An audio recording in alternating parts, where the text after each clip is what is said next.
राधे कृष्ण राधे कृष्ण। तीसरे अध्याय में युक्तियों के साथ यह बतलाया गया कि प्रकृति के संसर्ग से युक्त मुमुक्षु का सहसा ज्ञान योग में अधिकार नहीं होता, इसलिए उसे कर्म योग ही करना चाहिए तथा ज्ञान योग के अधिकारी के लिए भी आत्मा के अकर्तापन को समझते हुए कर्म योग का साधन ही श्रेष्ठकर है। साथ यह भी कहा गया कि विशिष्ट रूप से प्रसिद्धि पाए हुए पुरुष के लिए तो विशेष रूप से कर्म योग का आचरण करना ही कर्तव्य है। अब इस चतुर्थ अध्याय में मनवंतर के आदि में संपूर्ण जगत के उद्धार के लिए कर्म योग का उपदेश किया गया है।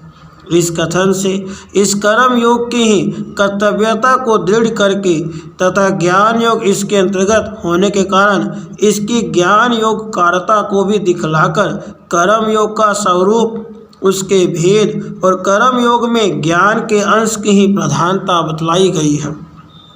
साथ ही प्रसंगवश श्री भगवान के अवतार का वास्तविक रहस्य भी कहा जाता है।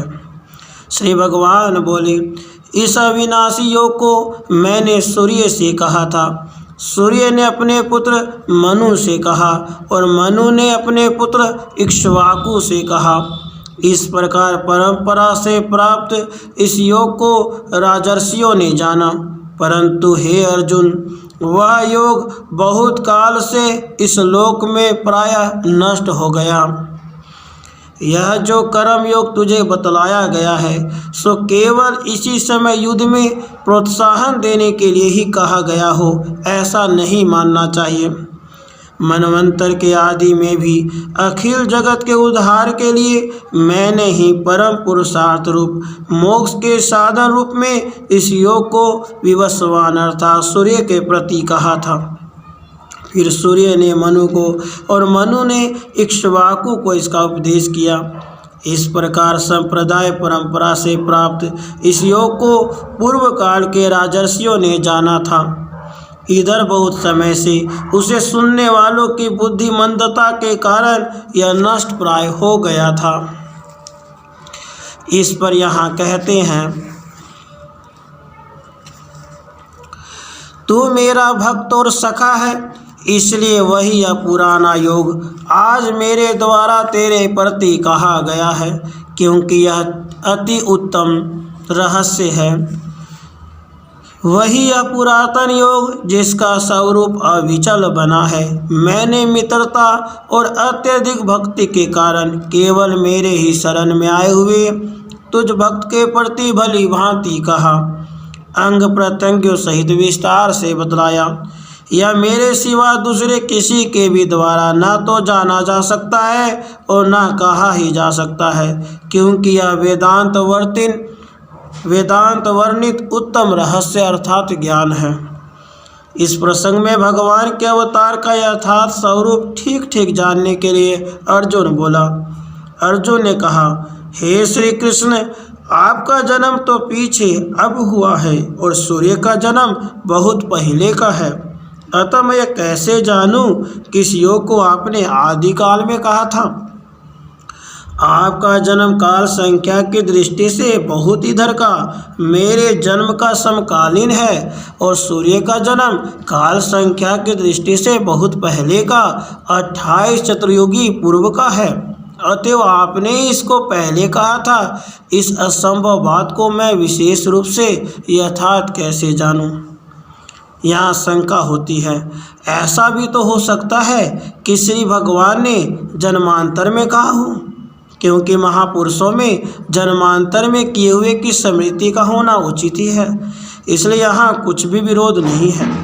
क्योंकि अर्जुन यहाँ उपदेश करने वाले वसुदेव नंदन श्री कृष्ण को सर्वेश्वर नहीं जानता हो, ऐसी बात नहीं है। वह तो स्वयं ही आगे चलकर 10वें अध्याय में कहेगा, आप परम ब्रह्म हैं, परम धाम हैं, परम पवित्र हैं, आपको देवर्षि नारद और असित, देवल तथा व्यास आदि सभी ऋषि, सनातन दिव्य पुरुष आदि देव जन्मा और सर्वव्यापी बतलाते हैं। आप स्वयं भी मुझसे ऐसा ही कहते हैं। इसके सिवा युधिष्ठिर के राजसूय यज्ञ में तथा अन्य स्थलों में भीष्म जी के द्वारा भी अर्जुन ने ऐसी बातें बहुत बार सुनी हैं। श्री कृष्ण ही समस्त लोकों की उत्पत्ति, स्थिति और प्रलय हैं। यह सारा चराचर जगत श्री कृष्ण के लिए ही प्रकट हुआ है। यहाँ कृष्णस्य ही कृत्य से अभिप्राय है कि यह सारा जगत श्री कृष्ण का ही शेषभूत शरीर रूप है। इस पर यहाँ कहते हैं, अर्जुन वसुदेव नंदन श्री कृष्ण को साक्षात भगवान जानता था, इसमें कोई संदेह नहीं है। परंतु जानते हुए भी अनजान की भांति जो पूछ रहा है, इसका यह आशय है। जो समस्त है गुणों के विरोधी, एक तान अनंतक कल्याण गुण गण संपन्न, सर्वज्ञ सर्वेश्वर और सत्य संकल्प है, जिनको समस्त दिव्य भोग सब प्रकार से प्राप्त हैं, उन भगवान का कर्म परवश देव मनुष्य आदि के सदृश प्रतीत होने वाला जन्म क्या इंद्रजाल आदि की तरह से मिथ्या है कि वहाँ सत्य है? यदि सत्य है तो जन्म का प्रकार क्या है, उसका यह शरीर कैसा है, उसके जन्म में हेतु क्या है तथा वह जन्म कब और किस उद्देश्य से होता है, इन सारी बातों का संतोषजनक समाधान हो जाए, यही अर्जुन के प्रश्न का अभिप्राय जान पड़ता है। श्री भगवान बोले, हे अर्जुन, तेरे और मेरे बहुत से जन्म बीत चुके हैं, उन सबको मैं जानता हूँ, हे परंतप तू नहीं जानता। इस श्लोक से जन्म की सत्यता बतलाई गई है, क्योंकि मेरे बहुत से जन्म हो चुके हैं, यह भगवान का कथन है, और तेरे भी बहुत से जन्म बीत चुके हैं, यह बात दृष्टांत रूप से उपस्थित की गई है।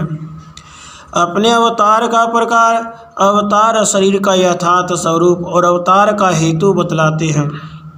मैं अजन्मा अविनाशी स्वरूप और भूत प्राणियों का ईश्वर रहते हुए ही अपने स्वभाव को साथ लेकर अपनी माया से, अपने संकल्प से प्रकट होता हूँ।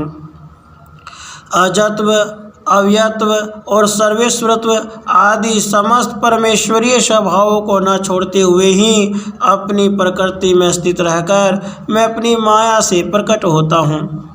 प्रकृति का अर्थ है स्वभाव, अतः कहना यह है कि अपने स्वभाव में स्थित होकर मैं अपने ही दिव्य स्वरूप से और अपनी इच्छा से प्रकट होता हूँ। उनका स्वरूप आदित्य के समान वर्ण वाले अंधकार से अत्यंत दूर, इस रजोमय क्षणभंगु लोक से दूर रहने वाले जो यह आदित्य में हिरण्यमय पुरुष है, उसमें यह मनोमय, इच्छामय, अमृतमय हिरण्यमय पुरुष है। उस विद्युन में प्रकाश पुंज पुरुष से सब निमेष उत्पन्न हुए हैं। वह प्रकाश रूप सत्य संकल्प, आकाश आत्मा, सर्वकर्मा, सर्वकाम, सर्वगंध और सर्वरस रूप है।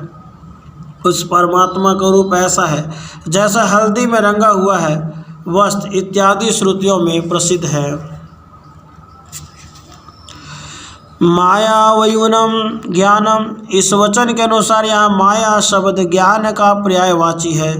आप्त पुरुषों का प्रयोग भी ऐसा ही है। भगवान अपनी माया से ही निरंतर प्राणियों के शुभ अशुभ कर्म को जानते हैं, अतः आत्म माया से अपनी माया से प्रकट होता है। इस कथन का अभिप्राय यह है कि मैं अपने ज्ञान से, अपने संकल्प से प्रकट होता हूँ, इसलिए मैं अपहत, पापत्व, सर्वदोष शून्यता आदि समस्त कल्याण में गुणों से युक्त होना रूप संपूर्ण ईश्वरीय स्वभाव का त्याग न करते हुए अपने ही रूप को अपने संकल्प से देव मनुष्य आदि के समान आकार में करके उन देव आदि के रूपों में प्रकट होता हूँ। वह परमेश्वर न जन्मता हुआ भी बहुत प्रकार से जन्मता है, यह श्रुति भी यही कहती है। तथा हे अर्जुन, मेरे और तेरे बहुत से जन्म बीत चुके हैं, उन सबको मैं जानता हूँ, उस समय मैं अपने को रच लेता हूँ। मेरा जन्म कर्म दिव्य है, इस प्रकार जो तत्व से जानता है। इत्यादि वचनों में पूर्वापर विरोध न होने के कारण भी यही अर्थ ठीक है कि श्री भगवान अन्य साधारण मनुष्य के भांति जन्म नहीं लेते। वे पूर्वोक्त प्रकार से अपने संकल्प के द्वारा ही देव आदि रूप में जन्म लेते हैं। अपने जन्म का समय बतलाते हैं। जब जब धर्म की ग्लानि और अधर्म का अभ्युत्थान होता है, तब तब ही भारत में अपने को रच लेता हूँ। मेरे प्रकट्य के लिए कोई काल का नियम नहीं है। जब जब ही वेदोक्त धर्म की चारों वर्णों और चारों आश्रमों की व्यवस्था पूर्वक स्थित मानव समाज के कर्तव्य की हानि होती है और जब जब उस धर्म के विपरीत अधर्म का भी उत्थान होता है, तब तब मैं स्वयं ही अपने संकल्प से पूर्वोक्त प्रकार से अपने को रच लेता हूँ। जन्म का प्रयोजन बतलाते हैं। साधुओं का परित्राण करने के लिए, दुष्टों का विनाश करने के लिए और वैदिक धर्म की स्थापना करने के लिए मैं युग युग में प्रकट होता हूँ। पूर्वोक्त लक्षणों वाले धर्मशील वैष्णव अग्रणी तथा मेरे समराश्रयन में प्रवृत्त साधु पुरुष मेरे नाम कर्म और स्वरूप का वाणी और मन से भी ग्रहण न हो सकने के कारण मेरे दर्शन प्राप्त किए बिना अपने जीवन के धारण पोषण में जरा भी सुख न पाते हुए तथा मेरे दर्शन के बिना क्षण मात्र के समय को भी हजारों कल्पों के समान मानते हुए मेरे विरह ताप से सारे अंग अत्यंत शिथिल हो जाने के कारण नष्ट हो जाएंगे।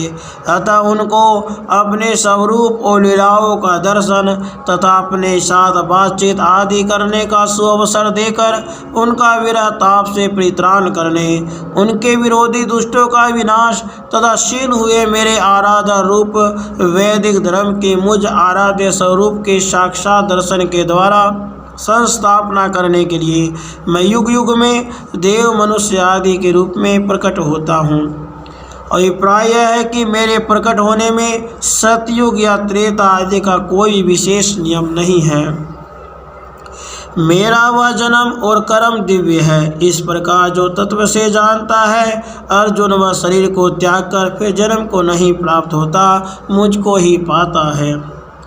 कर्म मूलक और है रूप त्रिगुणात्मिका का प्रकृति के संसर्ग रूप जन्म से रहित सर्वेश्वरत्व, सर्वज्ञत्व और सत्य संकल्पत्व आदि समस्त कल्याण में गुणों से समन्वित मुझ परमेश्वर के एकमात्र साधुओं का परित्राण करने, उन्हें अपना समाश्रय प्रदान करने के उद्देश्य से ही होने वाले मेरे दिव्य अप्राकृत असाधारण जन्म और उसके द्वारा की हुई लीलाओं को जो तत्व से जानता है, वह इस वर्तमान शरीर को त्याग कर पुनः जन्म को नहीं पाता, मुझको ही प्राप्त होता है।